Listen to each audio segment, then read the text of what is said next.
games, I knew the games from their presentation.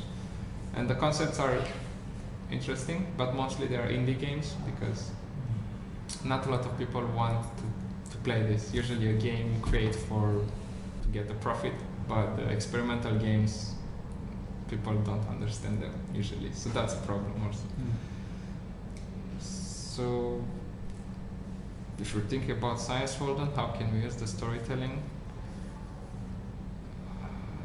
I'm not sure right now, unless this is like a different direction. Like, I mean, the whole ScienceWalden, like not only the FSM.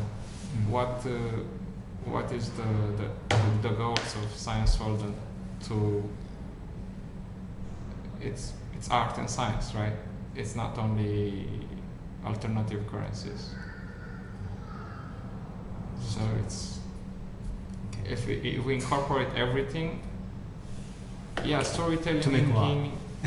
Well, to make what? Yeah, that's to choose a goal, because storytelling and gaming, they are not a goal in themselves. They support a goal.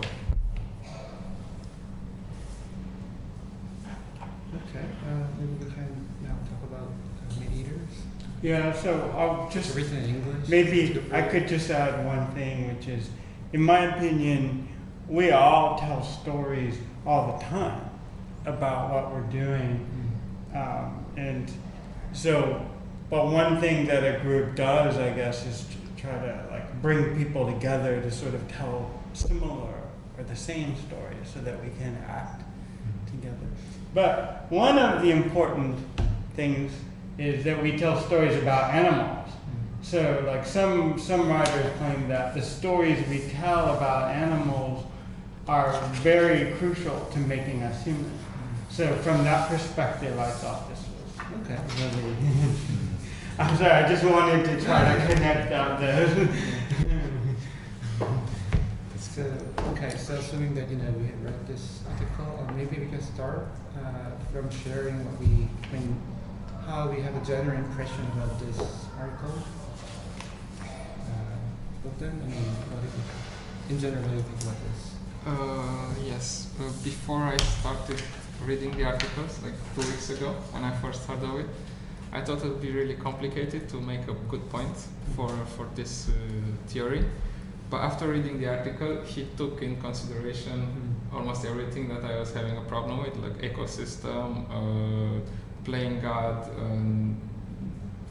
contributing to the extinction of species voluntarily. And though he didn't really explore the implication, he just assumed that if we do this, nothing will happen. So only in these scenarios we can change the predators and change them by extinct them or transform them through genetic modifications into herbivores. It seems to me that there's not much of an argument in this article, and probably that's because it's just it's just experimental thoughts. There's not an argument for this. Okay, how about you, Professor Tatar? Especially you seem to be interested in extinction these days. Sure. Well, I do think it's important, like the stories that we tell about animals, and then often we do characterize them in terms of either predator or non-predator, and then that's also like usually connected to some personae, like sharks are, attackers, right? So some scientists have analyzed newspaper articles about shark attacks and said, oh, they're portrayed with all the vocabulary we use for human criminals, right? When they're just animals responding to their environment, right? But then we characterize them as criminals, or and then that kind of justifies our behavior to them. Or another animal we would portray as a victim, right, or something. So I think it's hard to get away from, fairy tales. So I'm not sure that this, particular argument is actually getting into a sort of objective set of ethical considerations. I still see it as very much trapped in that predator versus prey kind of set of stories that we start. Yeah, I don't think that the author tries to make some kind of moral judgment about predators. I mean, maybe he's just interested in the suffering of the animals. So, I mean, given that suffering is bad for any sentient being. Yeah. Yes, I think that it's desirable that if predator who cause a lot of suffering to herbivores eventually become extinct. And one thing that was interesting for me was that, before he talked about the playing God part, he talked about how can we reconcile, the suffering of animal from the God's existence. So, I think that the background for that is... I'm sorry, reconcile the suffering of animals with and what? the existence of God. Okay. So, I think that, what he's trying to refer to there is that, there is this famous defense about why there is an evil in the world. Some atheists claim that, there cannot be a God because, if God exists, then it's hard to explain why there is evil in the world. And if you take a look at it, there are a lot of crimes, genocide. No one can deny that there are a lot of evils. And if God exists, then God is supposed to be omniscient, so He can know that we suffer from evil. We suffer from suffering, and God is able to stop suffering, and God is supposed to be benevolent, so God does not want us to suffer. Then why there is a God? So a lot of atheists claim that given that there is evil, God doesn't exist. So that's their claim. But then one famous defense for that is that the reason why God allows evil or suffering in the world is because God wants us to be a free agent. So instead of being a robot or just pre-programmed to behave a certain way, God wants us to act in our own free will. And then as a consequence of that, you should be capable of doing something bad, right? That's why there's a lot of suffering in the world. But then the author claims that maybe that applies to human beings, right? Maybe you're supposed to be a free agent, but what about those animals? Animals is not necessarily regarded as free agent, and they just behave stemming from their instinct. So, even if the existence of free will explains why there is a suffering in the world, that cannot explain the suffering of animals. And so, I guess the suffering of animal actually poses more challenging problem for theologians, it seems to me. I think the suffering of animals is a very important issue that we need to address. More about, I just didn't find this particular argument compelling for a few reasons, but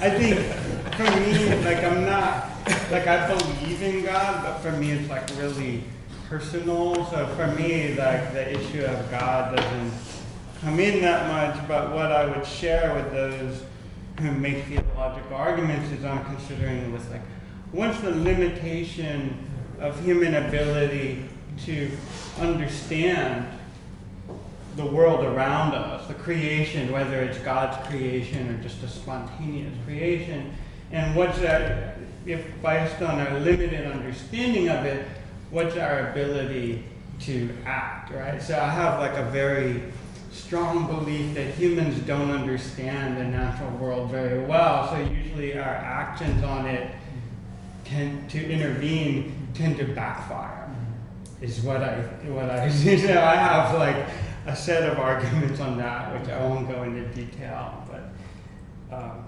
let's hear maybe from John. We were just talking about the general impression that we got from the article. So I'm not Christian, but I guess that if there is a God, especially only God, so there are other worlds who believe many different gods, but if there is only God, so speaking of ever, demon and ever, so he or she, I'm not sure, she or she, but he probably made ever long time ago to when making the people, the human, to make a human understand goodness. So, so against the ever and against the devil types of behavior, we very as a humble being and existence, we can only understand the goodness through the ever action and the ever. So, and that's why I believe if there is God and God made the ever. So the suffering is another issue. So in the grammar of the goodness. So we have sadness and suffering from many different things. But the people eat actually animal as a food. But you bring, I'm not sure who bring the suffering issue, but I totally agree with this one. So suffering is a different issue. So the food is okay. So many people did and accept the animal as food. But if we accept, so I'd like to ask us ourselves whether we can accept that they are suffering. So in exchange of food and the protein issues. So many people mentioned, continuously have been mentioning protein, good protein from the cow and pigs and chicken. But I think we have to ask the suffering that can be replaced with their protein. So that's the ever and goodness and the protein issue and the food issue. Okay, Jules, do you have any general thoughts? I mean, in general, I think the whole argument about, first of all, just veganism, I think it's, sometimes these are thoughts that I feel like are inevitable, because it seems like, I mean, I'm Christian, but at the same time, I still have questions about, creation and, God and the order of things and just in world and in nature in general. And it feels like sometimes there is no end to it, and there is no means, and there is no understanding in some sense. Because if we look at it right from I think the fundamental issue is that even right from creation, there is no justice. Just from the whole concept of creation and a God creating people to, come into a world where they experience suffering. I think just from that whole idea of creation, it's not just because, I didn't ask to be created and nobody asked to be created, but there's some people come and they have it better, some come and they don't have it so good.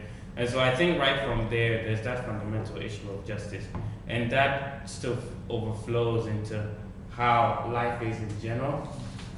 And so just when it goes to the issue of, suffering and, eating animals or their pain, it's the same for, it's just like a cycle that perpetuates itself continuously.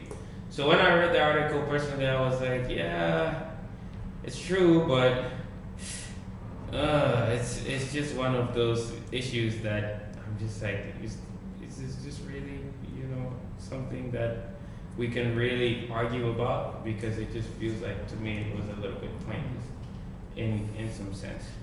And just another thought was also the issue of veganism, also assuming that plants also have no pain. I think that was one thing that I was wondering about. If we decide to eat plants, do we know if plants feel any pain if we're cutting plants down? I'm just wondering about that. Do they also have any suffering? And so vegans hate that argument. Because they say go to a slaughterhouse and then tell me that's equal to it's not equal, but at the same time, even in like people eating animals, it's still not the same. I think there are different levels of pain and how different animals react to being slaughtered, and so it's the same sort of argument in a sense. So I mean, those are just my thoughts, but of course there were a lot of other things I didn't mention. But if we eat the crops and fruit and leaves.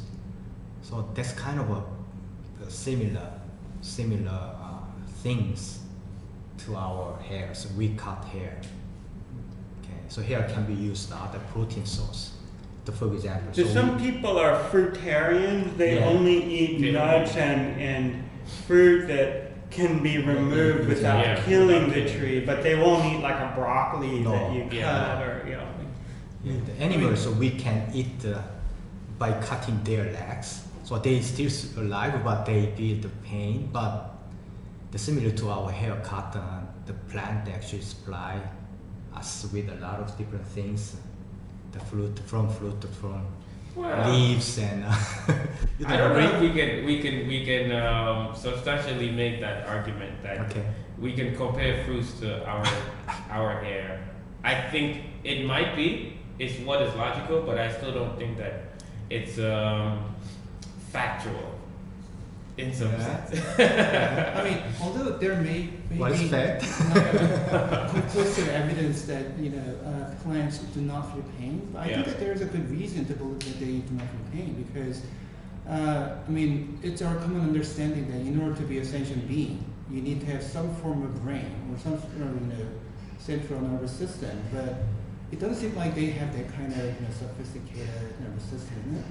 So I think it's kind of natural that we believe that they do not feel pain. But I think that you're right that all those arguments for vegetarianism, depending on the assumption that plants cannot feel pain, right? And if somehow there's some scientific evidence that they turn out to be a sentient being, then it's going to be a huge game changer, I guess.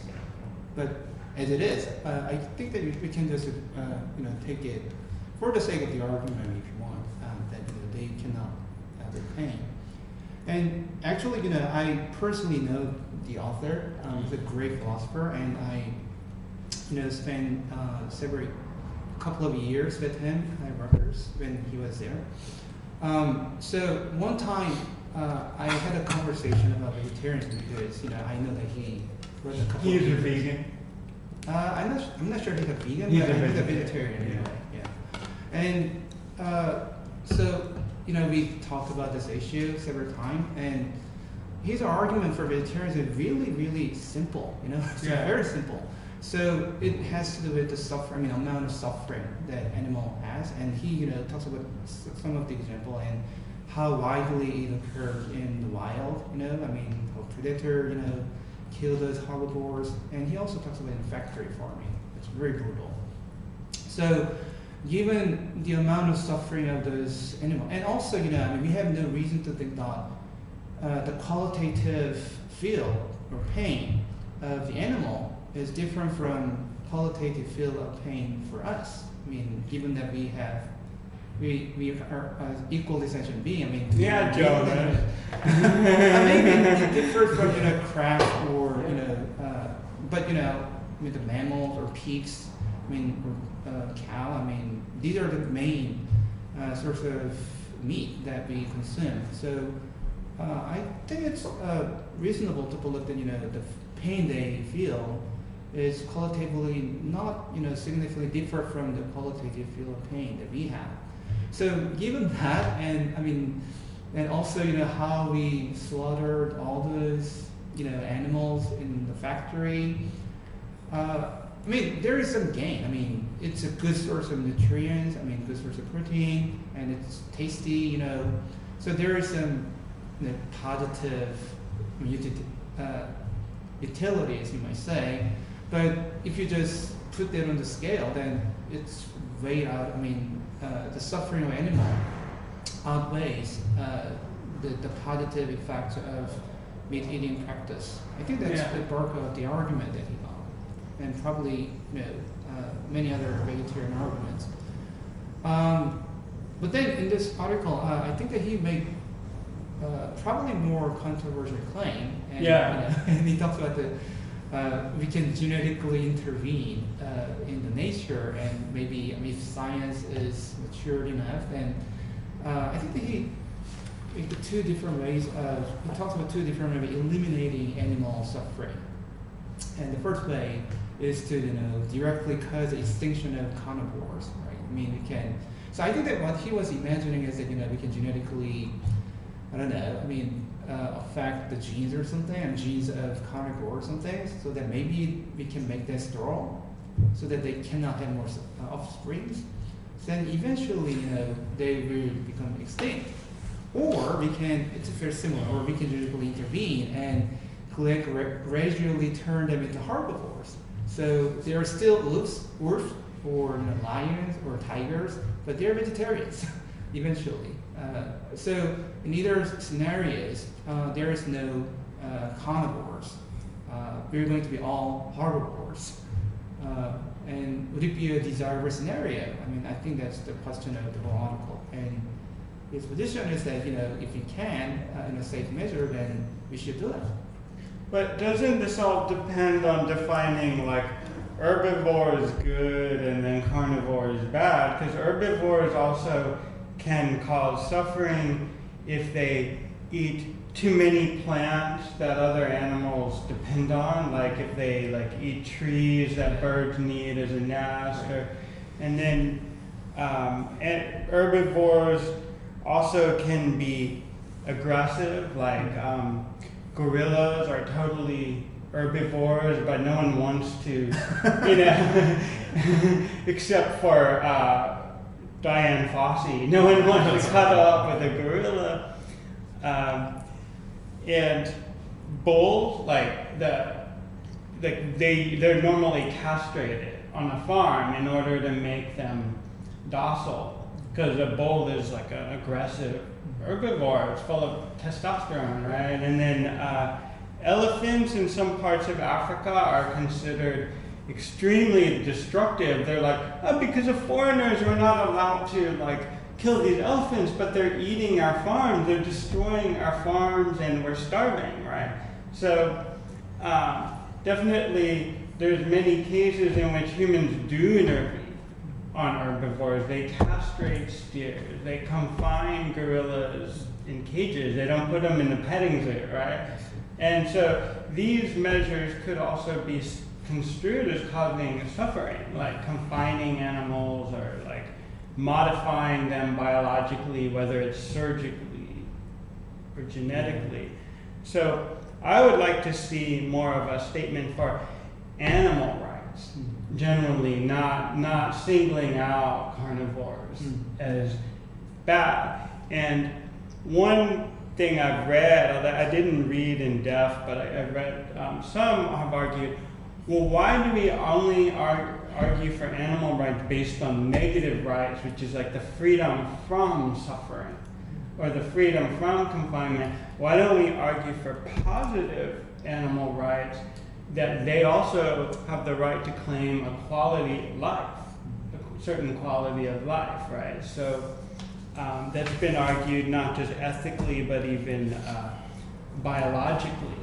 So the idea that welfare consists of more than just being free from violence. Because humans also, we need to be free from violence. We shouldn't have street gangs outside that attack us on our way to work. But also, we also need more than that. We need education, healthcare, the things that are part of our quality of life.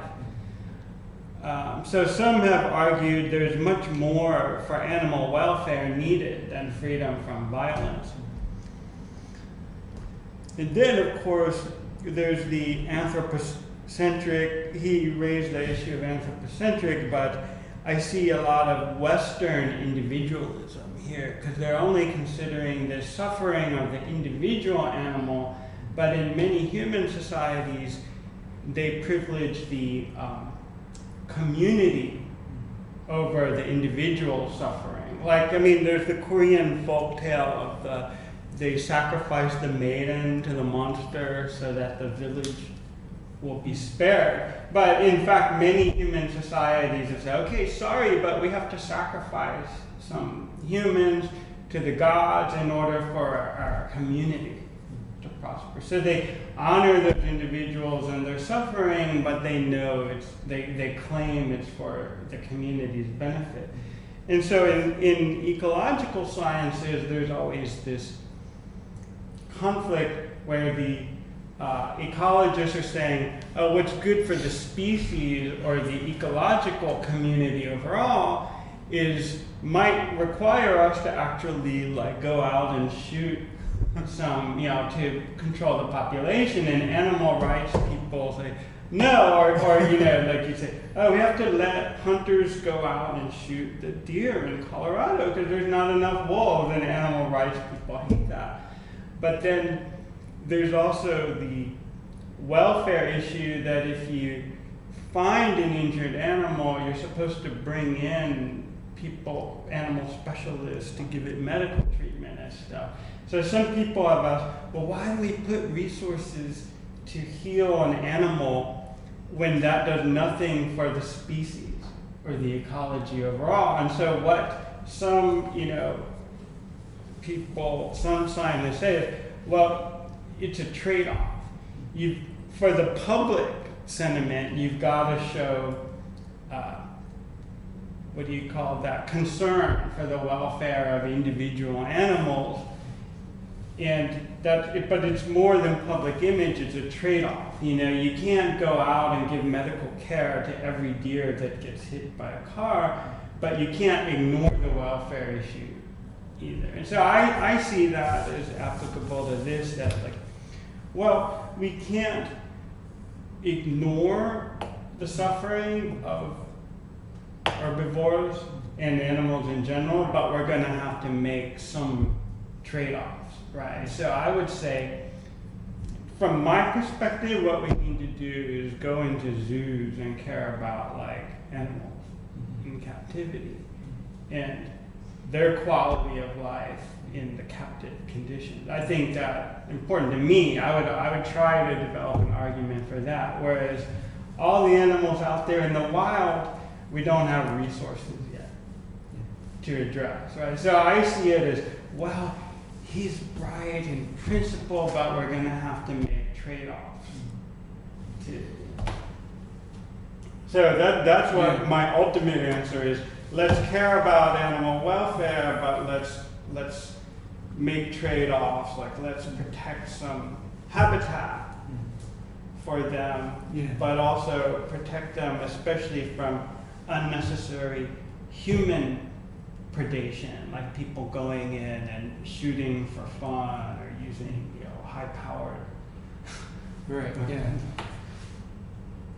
So I guess all those practices, all those issues about animal welfare, is probably compatible with any of the position that he raised in this article. Whether or not you agree that we should genetically intervene to transform carnivores to herbivores, I think that we can still promote this kind of practice that you wrote about. Do you guys have any other thought about extinction idea? So we have only species, so Homo sapiens. So it's only one. So rather than different from other animals. So even insect and beetles, for example, so have more than 10,000 species. Yeah.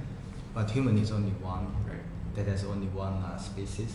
So we, long time ago, the human being, so on purpose or not, so intentionally or unintentionally, we already modified our gene into one species.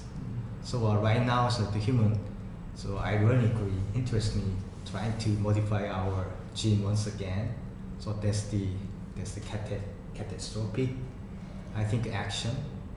So and then we are talking about the ethical perspective and the view sometimes towards the animal and the plant even. Yeah, that's a very interesting topic. But I think that personally, in persons, I believe I trust we have to consider only ourselves. So even if we have the view and discussion about the animal, the rights, but it should be towards the human itself. So then we treat the animal as a food, or we provided them with the medical cares when they injured. So then automatically or by detour indirectly connected to the human being.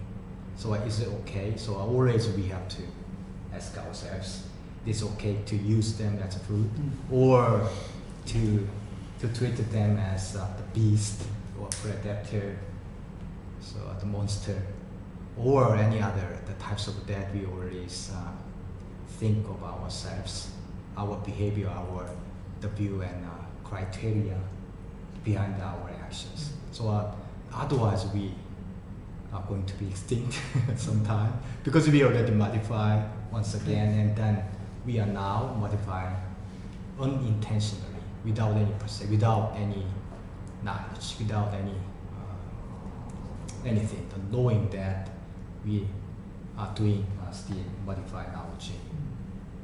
Yeah, in relation to your, I would like to talk about the diversity of species issue, and later, he went about here. So he mentions this another philosopher, Dworkin, and I guess Dworkin's view is that we don't really care about the number of species when we are concerned about the diversity of species. According to him, what we want is that the current species is not going to be extinct by us. That's the important thing. It's in Dworkin's view. And then I think that Beckman kind of objected to this idea. So, I mean, he later thought that, if you take a look at the history of the Earth, I mean, so many species have emerged and then extinct, and so many other species, emerged and extended. All this, procedures went on and on and on.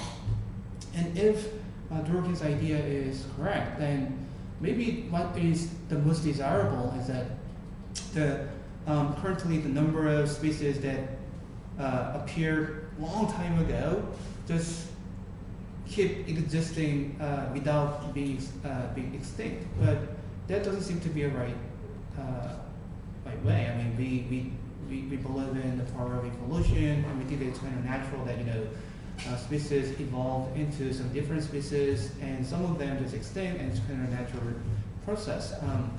So I guess it has to with his idea of extinction. I mean, we might think that about his idea of extinction of the carnivores.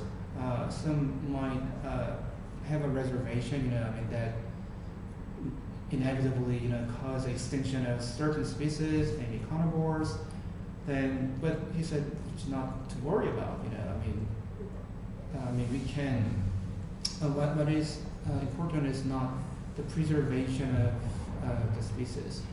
Now, do you guys agree with that? I mean, it's a dangerous view to go on, because if you start saying that it's okay for some carnivores to go extinct, then we'll also find excuses to just get extinct the other species. Like, we need some economic growth in some poor countries, so I already caused the extinction of some carnivores, dangerous species, so why not let's destroy the habitat and build some factories, and we already did that, so why not extinct some other species? And also, this is really anthropocentric, so what's the difference between causing intentionally an extinction of a species that we claim is dangerous and just exploiting them? Okay, we're going into the suffering argument. Extinction, the author said extinction is not, by causing an extinction, you don't cause any suffering to the species or to the individuals.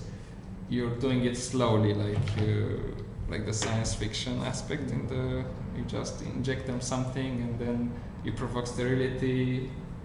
right. Yeah, and they will die off. So it's an extinction without any suffering. But I think that if we have the right and the means to do this, then it's almost the same as we're doing right now in exploiting the species without any care. We don't ask them if they want to go extinct or if they want to be eaten by us. We just do it for our own benefit. Like, even this ethical, it's an ethical benefit. We feel better if we cause all carnivores to be herbivores, just because we have an ethical view or some morality. So I was thinking this during this discussion right now. I mean, I don't know if his argument was us necessarily, you know, like consciously or making the effort to make carnivores go extinct. But how I understood that was that it's okay if they're a byproduct of, you know, our efforts to just survive. That's how I understood his argument. And I think that there is some, you know, there's some amount of legitimacy to that argument, because at the end of the day, we can't control every single part of, you know, the world around us. I think that's just how nature also is, and sometimes, you know, nature is able to recalibrate and to restore itself in some way. I think at the end of the day, we can't be able to control every single you know, result from all our actions. So I think that it's also a matter of, you know, looking at the priorities and asking ourselves what is most important at this point in time. You know, do I have to really survive, and do I risk maybe me going extinct as opposed to some carnivore going extinct? And it's like, okay, as the professor said, we're the only species, and so, you know, I'll take the, you know, the humans as opposed to that. So that's how I kind of understood that argument, and not in a sense making the conscious effort to make some animals go extinct or carnivores go extinct in that sense. So I guess you know, I see some legitimacy in that. It's just the slippery slope where that argument always justifies every action. So it's a matter of also being able to find somewhere some consensus amongst people that, okay, to what extent are we allowed to go? And I think those are still ethical questions because it's different for everybody, but for me, that's how I understood that particular argument, and I think there is some legitimacy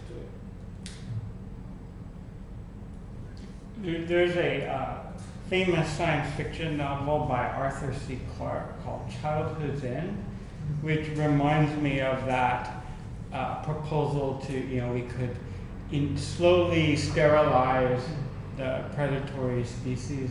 Because what happens is an alien race, like, visits Earth and gives us technology that improves our quality of life, and then all the nations stop having wars, and then we enjoy this technology, but the human race is slowly becoming sterile. And then finally there's no more children, right? So it's like, well, they improved our quality of life, but then they made us become extinct. So it's like, did they harm us? Well, they took away our potential to evolve in the future. So I see this proposal too. It's like trying to actually like freeze evolution or stop it, rather than letting evolution take its course. So I think similarly, we'd be taking away that evolutionary potential from each species.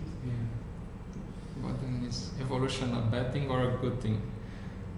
We cannot say that it's a good thing always. Right. So if we have the chance, should we go and get involved with the evolution, like control the evolution of species, or should you just stay away, even if you have the means? But I usually think of it as good, and I have certain reasons. But yeah, you could argue, no, it's bad. You know, and then it would be better to just, like, it could almost be like taxidermy. You could stop the human race and just put it in this collection of all the intelligent species from across the galaxy. Just freeze us at our top best moment, and you know, that would be better. Right. Yeah, in ethics, there's actually a distinction between the value related to that is bad for someone or good for someone, and what they say impersonal value. Okay. So I guess, you know, in this case, you know, if alien does this, then no one is worse off. So that's good for us and good for some person. But at the same time, we can it's compatible to say that, you know, it's impersonally bad for a human species. It's not bad for one particular, any particular individual, but still that's impersonally bad for entire human races, you might say. Yes. And I guess that's also a contract that's discussed in the end of the paper. I guess his view is that if there is no animal suffering stemming from the extinction of carnivore or genetical intervention, so that changing the carnivore into herbivores, then no individual animal will be harmed. Right. I mean, they're not going to be eaten anymore, right? But then other concern might be maybe it's impersonally bad for certain species, given that those species are extinct. So I guess that has to do with the issue of diversity of species. Is that related to what Dworkin develops? That impersonal bad, or he's Yes, saying? I mean those of people who argue for the preservation of species are actually having in mind impersonal value of the species. But then I don't know. I mean, what is really the point of talking about impersonal value? I mean, it might be some arguable position. But then, I mean, even if we agree with this, there is a value in preserving certain species. Is it way more greater than the suffering of the animals in the entire world? So I guess it's And how about the mosquitoes? Mosquito, do you think deserve to be existing in the future? Yeah, actually, I gave that as exam question before for my Really? students. Okay. Yeah, that's a good question. Yeah, because they're not predator, but they're parasite. Parasite as well, and mosquito stuff. So a lot of virus can be. They are transferred. trying to use genetic modification Yeah. to eradicate them. I remember last year some scientists proposed modification of gene in mosquito stuff to protect a lot of disease in Latin America, I believe. Yeah. I remember. So, So, yeah. in Africa. Yeah, Africa as well. It's hard to find any intrinsic value in mosquito. That's why I give that as But we are doing an ecological project, Yeah. ScienceWalden. So ScienceWalden personally believe some kind of a connectivity in circular lifestyle and circular life conveyance from one tiny one to unity stuff of universe. So the mosquito play a role one segment. Probably I would like to believe so. The mosquito even very provoking and controversial species, but still doing some kind of a role. So the animal as food and animal as our friends. It doesn't matter sometimes. So they are doing their job right now. That's why they exist.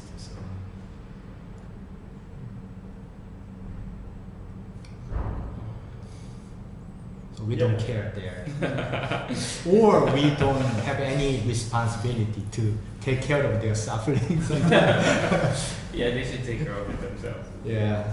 If you think you're gonna get eaten, you should run away. I think it's but it's for me. I think at the end of the day, I always wonder just in terms of how we measure free will and just human capabilities, and how that also flows into how we're measuring free will for animals. It's just thoughts that I always have in terms of do they really have free will? I mean, so it's just a lot of questions related to this whole issue of veganism and animal suffering and pain that I think is unresolved. But I think we have to eat animals. I just feel like that's This is the conclusion for today after reading this. I mean, the paper had some pretty nice arguments, but yeah, I think I will stick with my. Paper is paper. Yeah.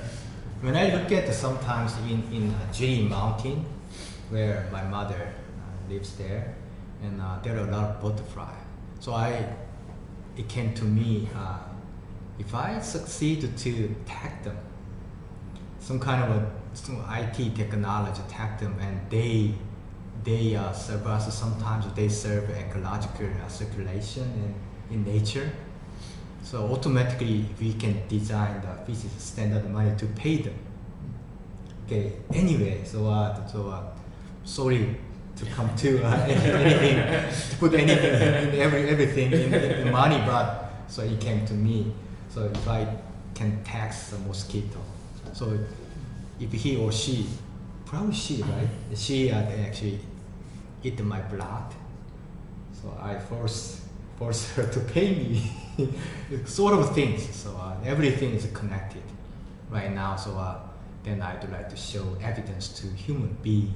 So we are connected by money, by connection through ecological connectivities. This is my joke. Butterfly, mosquito, they also have their account.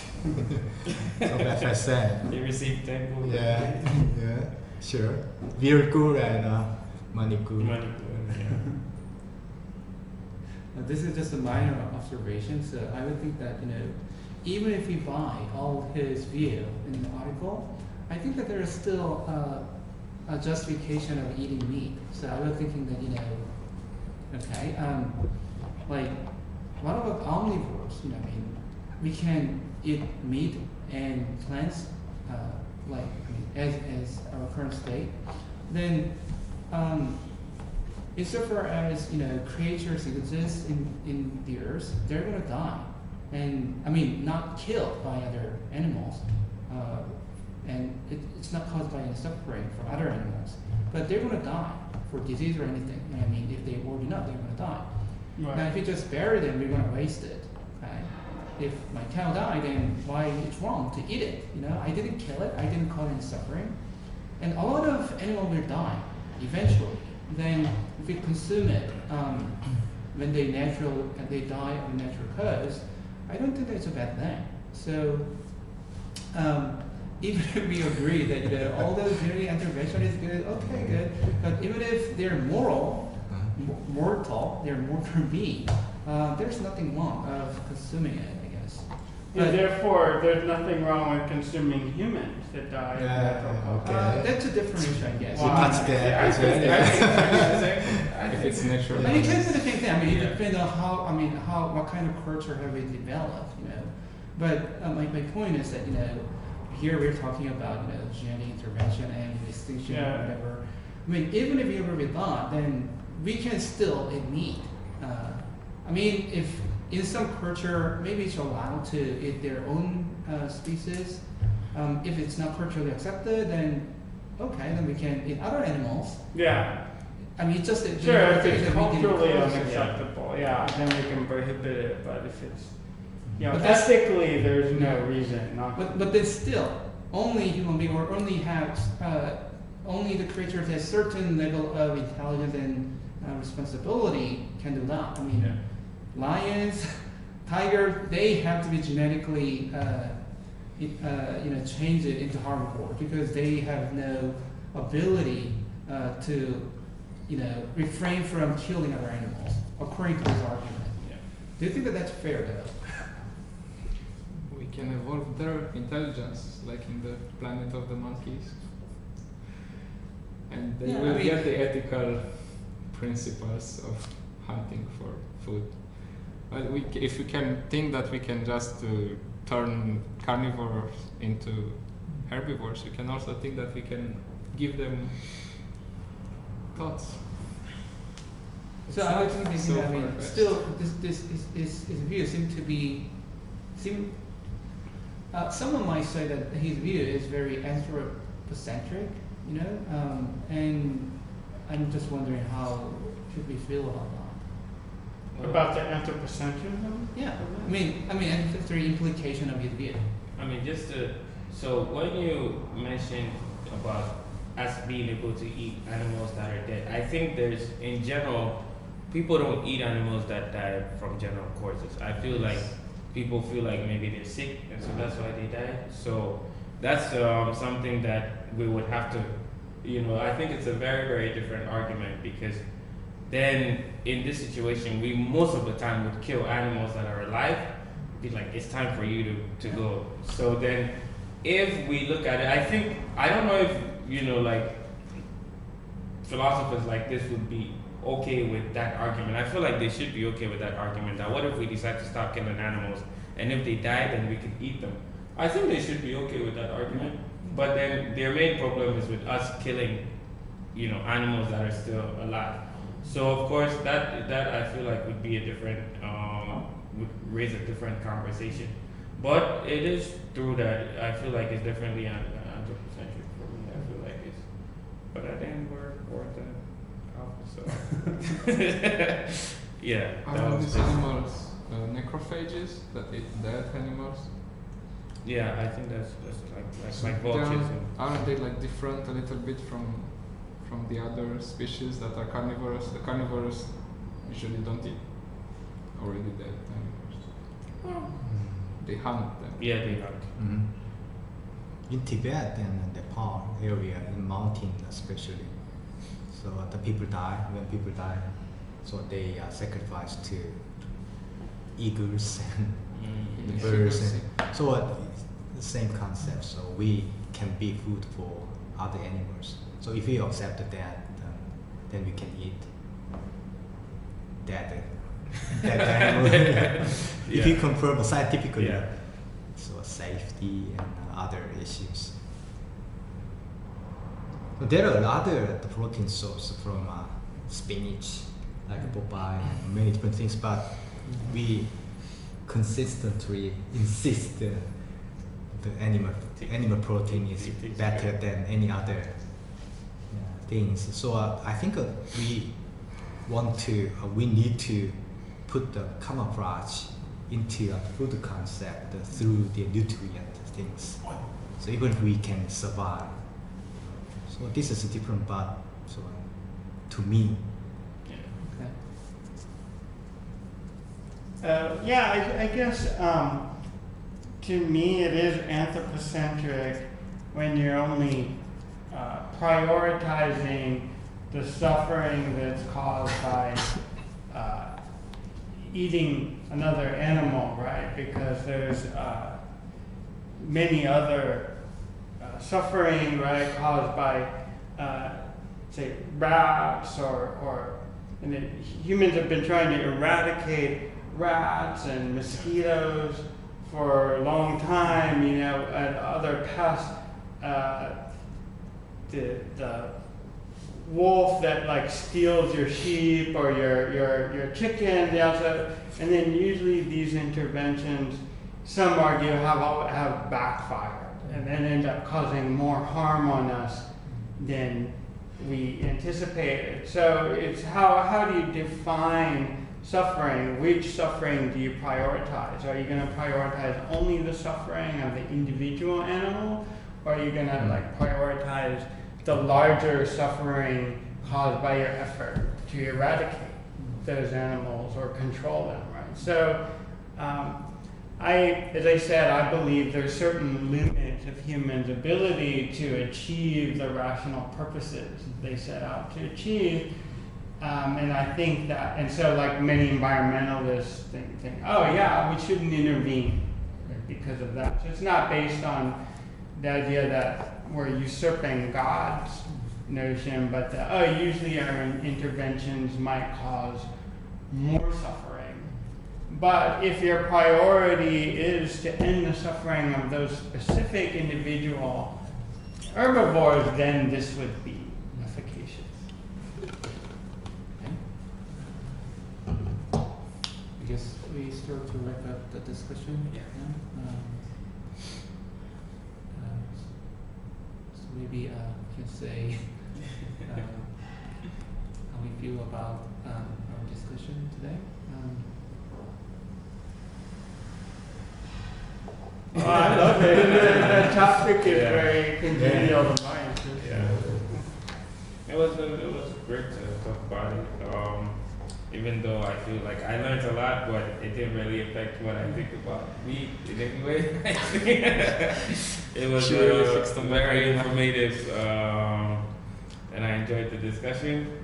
I was hoping that maybe I would leave here, you know, a lot more